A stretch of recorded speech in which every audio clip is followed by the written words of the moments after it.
La quantità dei ricoverati in Veneto cresce ancora e la gestione nelle prossime settimane resterà impegnativa. La paura del virus della prima ondata ha lasciato spazio alla convivenza e in certe situazioni ad un rilassamento che secondo il presidente Zaia andrebbe evitato.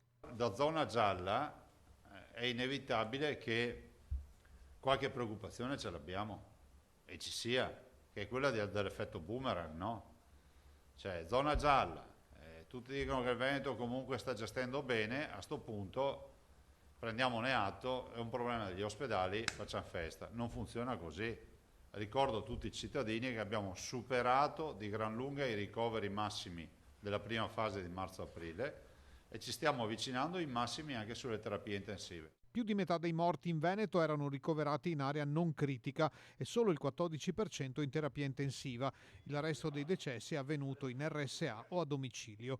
Nelle prossime ore arriverà una nuova ordinanza regionale sulle chiusure e gli assembramenti. Sarà simile a quella scaduta domenica, ma con alcuni aggiustamenti. Cercando di interpretare meglio, visto anche alcune segnalazioni, alcuni aspetti che la prevenzione ha valutato, eccetera, magari di fare degli aggiustamenti che siano rispettosi di chi lavora ma che siano anche rispettosi della salute pubblica. A proposito dell'assenza nell'ultimo decreto del governo di ristori economici per le zone gialle, Zaia è molto netto. Cioè, cosa dobbiamo passare di zona per avere le restrizioni, per avere i ristori?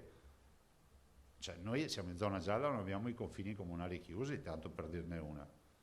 E penso che questo sia un aiuto all'economia, ma a Roma vorremmo anche dire che quando si aiuta l'economia del Veneto, si aiuta l'economia d'Italia. Tutte le regioni dell'arco alpino hanno approvato linee guida per l'utilizzo degli impianti di risalita nelle stazioni e nei comprensori sciistici da parte degli sciatori amatoriali. L'intenzione è di tenere aperti, con regole sul distanziamento, i punti ristoro e di regolamentare gli accessi agli impianti. È vero che siamo tutti bardati, però è altrettanto vero che se c'hai 200-300 persone fisse che si spingono per andare all'ovovia, capite che comunque quello è un assembramento, vale come uno spritz fatto a regola d'arte in una piazza di una città.